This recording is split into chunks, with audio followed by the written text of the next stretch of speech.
तो hello guys, आप सभी का मेरे पॉडकास्ट के एपिसोड 2 में स्वागत है। आज मेरे साथ जुड़े हैं अनमोल सिंह। ये यहाँ पे टैक्स कंसल्टेंट हैं और इनके पास कम से कम 6 साल का एक्सपीरियंस है कनाडा के अंदर लोगों का टैक्स फाइल करने का, और अभी तक ये 400 से ज़्यादा लोगों के टैक्स फाइल कर चुके हैं। तो अनमोल, प्लीज़ थोड़ा सा अपने बारे में इंट्रो दीजिए। Thank you so much. देखिए, मैं यहाँ पे अराउंड आई थिंक 3 सालों से हूँ। एंड मैं इंडिया से भी टैक्स फाइल कर रहा था लोगों का, बिकॉज मेरा सीपीए फर्म के साथ कोलैबोरेशन था। एंड समहाउ मेरे को लोगों की दिक्कतें समझ आई कि उनको टैक्स फाइलिंग में क्या प्रॉब्लम आती है।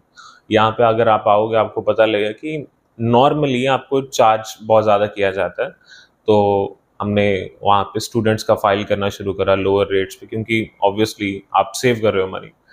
एंड देन मैं 2022 में कनाडा आया, एंड उसके आने के बाद मैंने यहाँ पे सीपी रिलेटेड कोर्स स्टार्ट करा। एंड मेरी अभी तक की जर्नी में बहुत चीज़ें सीखी मैंने। आई थिंक हम उसी बारे में पॉडकास्ट में बात करेंगे।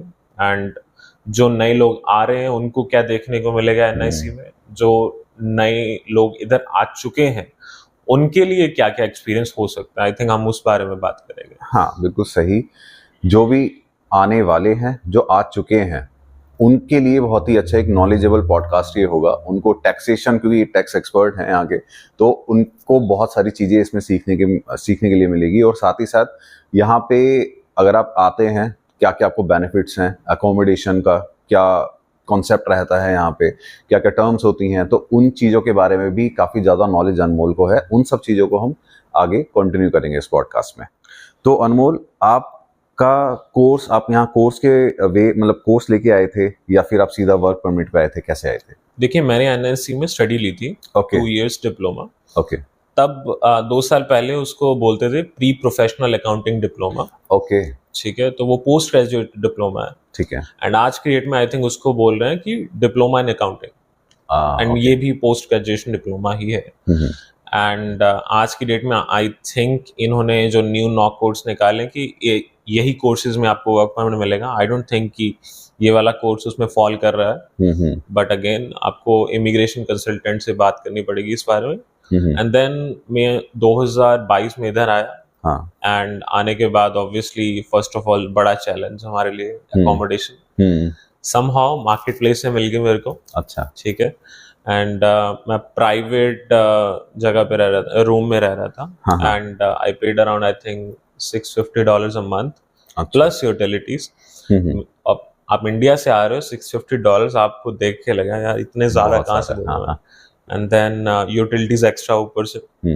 एंड पैसा कुछ कमा नहीं रहे हो आप अभी। ठीक है, तो एक डॉलर आपको चुभता है। बट देन आप जब जॉब करना शुरू करते हो, आपको पता लगने आता है कि हाँ आ रहा है पैसा, then you get comfortable. And उसके बाद एनआईसी फर्स्ट सेमेस्टर चल रहा था, जॉब मैनेज करना। एंड नाउ अभी तब गाड़ी भी नहीं थी कोई, आई बॉट अ साइकिल। ठीक है, तो इधर उधर कम्यूट करना बड़ा मुश्किल है। एंड उसके बाद फाइनली अब जब आपको मिलने आया हूँ मैं, मेरे पास कार है। ठीक है, तो यार साइकिल से लेके कार तक की जर्नी इधर तो लिखी मैंने। बहुत बढ़िया है, क्योंकि यहाँ पे जहाँ हमारी लोकेशन है ये एक आइलैंड है और यहाँ पे माउंटेन हिली एरिया है, तो साइकिल पे ट्रैवल करना मतलब पैरों के लिए तो बहुत अच्छी एक्सरसाइज होती है।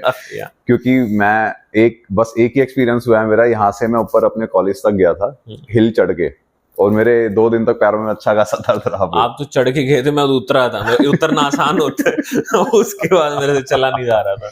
तो ये अच्छी जर्नी है। आपके आगे एग्जांपल है कि मतलब लाइव एग्जांपल है कि चीजें पॉसिबल हैं। मैनेजमेंट अगर आपका मैनेजमेंट अच्छा है, आपके पास गाइडेंस अच्छी है, तो आप इजीली यहाँ पे चीजें कर सकते हैं। तो अब हम पॉडकास्ट के सेकंड पार्ट पे मूव ऑन करते हैं। तो अनमोल, आपका क्या फर्स्ट इंप्रेशन था जब आप कनाडा लैंड करे? देखिए, मैं लैंड करा था वैंकूवर में। ठीक है। फर्स्ट ऑफ ऑल आपको जेट लैग होता है। ठीक है, बट एक्साइटमेंट भी होती है। ठीक है, मेरे दोस्त मेरे को पिकअप करने आए थे। आई वाज एक्साइटेड कि भाई इतने गोरे दिख रहे हैं। ठीक है, कभी देखे नहीं इतने। अमृतसर जाते हैं, गोल्डन टेम्पल वहां दिखते हैं। ठीक है, और वहां पे लोग उनको सेल्फी के लिए बुला रहे होते हैं। बट बड़ी बड़ी बिल्डिंग्स, बढ़िया रोड्स, ठीक है, तो एक्साइटेड था हाँ। मैं, एंड ऑब्वियसली रेस्ट करना था। अगले दिन फिर खाने वाने गए इधर, तो जब बिल देखा, ओ माय गॉड, इतने पैसे में तो पूरा मतलब 10-15 लोग खा ले। ठीक है। पानी की बोतल लेने गया $3, हाँ। ठीक है। अब बस में ट्रैवल करने गया $3। तो वो एडजस्टमेंट बहुत मुश्किल था, बिकॉज हाँ, वो आप हर एक डॉलर को कन्वर्ट करते हो रुपीज में। INR में। और वो चीज मेरे पॉइंट में मेरे को भी, जब मैं स्टार्टिंग में लैंड हुआ, मेरे को भी ये चीज लगी, लेकिन उसके बाद जब मेरी पार्ट टाइम लगी तो मुझे फिर ये समझ आया कि जब तक मैं इंडियन और कनाडा को हम ट्रांसफर करते हैं ना, बहुत ज्यादा हम पजल हो जाते हैं और अपने ऊपर ही हम नुकसानदायक एक चीज, मतलब एक थॉट प्रोसेस कर लेते हैं कि इतना ज्यादा हम पैसा निचोड़ के खर्च करने लगते हैं। तो मतलब मेरा ये एक पॉइंट था जो कि बच्चों को मैं बताना चाहता था कि जब आप लैंड करो तो एटलीस्ट ये पॉइंट को जरूर एक, मतलब एक लाइफ सिनेरियो में आके देखो कि आप कैनेडियन डॉलर्स में कमाओगे अब, तो उसके हिसाब से ही आप अपना खर्चा मैनेज करो। जो यहाँ पे हमारा पर आवर्ली बेस पे भी है, उस पे भी अगर बच्चा अच्छे से मैनेज करे अपना बजटिंग को, उसके बाद भी उसके पास अच्छा खासा अमाउंट वो अपना मैनेज करके खा पी सकता है। उसको अपना खाने पीने में कटौती करने की जरूरत नहीं होती। क्योंकि अभी रिसेंटली मैं आपको बताता हूँ, एक सिनेरियो हुआ। हमारे क्लास में एक लड़की थी, वो पैसे बचाने के चक्कर में, और इसी INR और CAD तो बड़ा महंगा है, बड़ी महंगी सब्जी पड़ रही है, वो बेचारी ने इतना अपना खाना पीना बंद किया कि वो जॉब, पार्ट टाइम जॉब पे थी, और वो लिटरली बेहोश हो गई वहाँ पे। उसको एकदम से, मतलब वो काफी वीक से वो प्रॉपर डाइट नहीं कर रही थी, और एकदम से वो she fell on the job. तो वो भी चीज से, मतलब वो भी एक गलत है अपने ऊपर, ये चीज बार बार अपने शरीर पे ये चीज को ऐसे बजटिंग, पैसे बचाने के चक्कर में शरीर को नुकसान करना। नेक्स्ट क्वेश्चन मेरा आपसे ये था, how different is Canada from what you expected?